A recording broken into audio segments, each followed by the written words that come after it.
Honourable President. The next follow-up question is from Honourable Farmer from PA.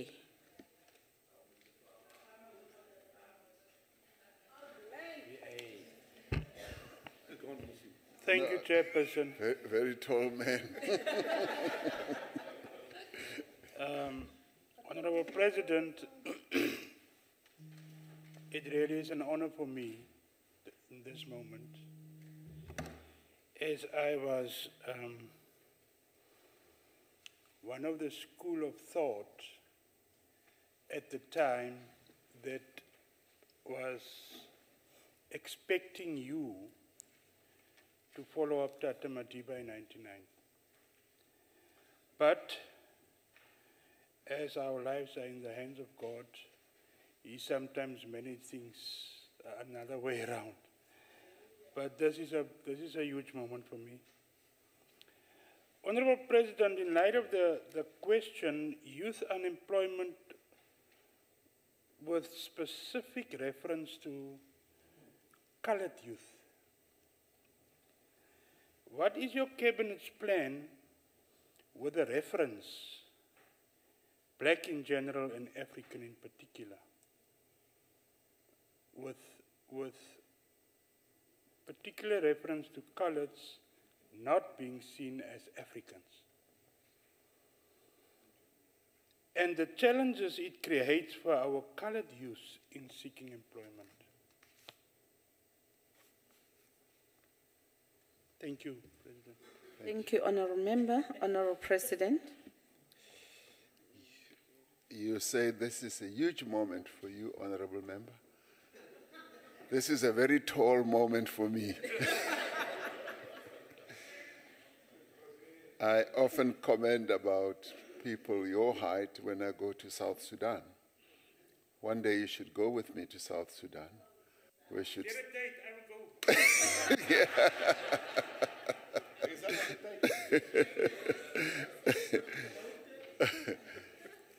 We are all Africans.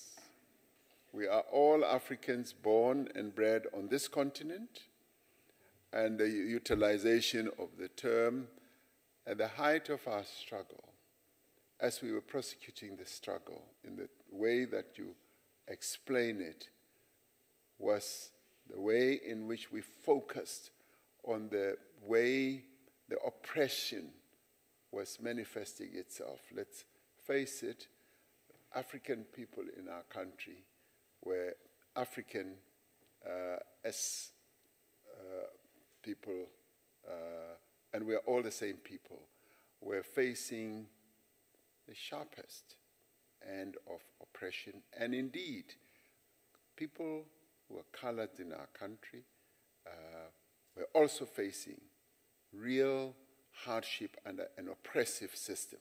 So it applied to all of us. And today, as we move on with our developmental processes, we are not focusing on one national group, we're focusing on all. And we are saying we need, as a non-racial country, and a country that is seeking to create cohesion in South Africa, to unite all the people of South Africa, what the government does, and indeed what society also does, must unite all of us. We must embark on processes that are going to see to the development of all our people, be they white, be they colored, be they African, be they Indian. All of us need to be able to say, yes, we are developing, and employment programs must also focus on that group that you are talking about, colored young people and all young people in our country. And in fact, you will find that our employment stimulus program has encompassed all. It is not focused on one group.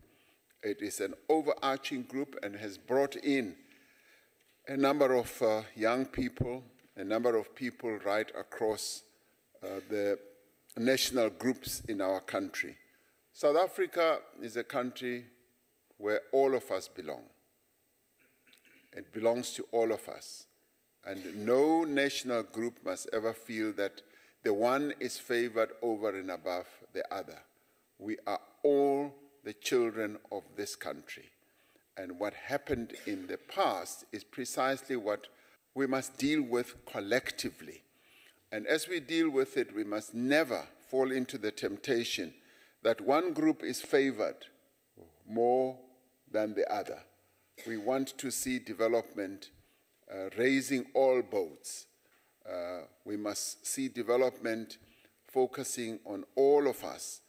And as we do that, of course, there will be emphasis that is laid on the circumstances that all of us have faced.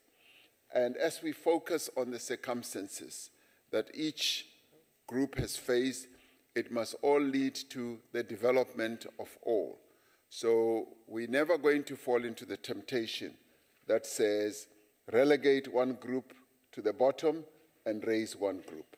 We're saying we are raising all the groups in our country and making sure that, yes, there is progress that will apply to all the national groups. If we were ever to focus just on one group, we will be violating the precepts of our Constitution. Our Constitution is very clear about equality and also very clear about taking measures to engender progress and development of all those who have suffered very, very terribly under the process of inequality and racial discrimination. And so, as racial discrimination affected various groups in our country, we've got to redress those imbalances. And those imbalances also affect colored people in our country, as they have affected Africans in our country, and we must all therefore develop and become one cohesive nation that is on the process or in the process of development. Thank you, Honorable Chairperson.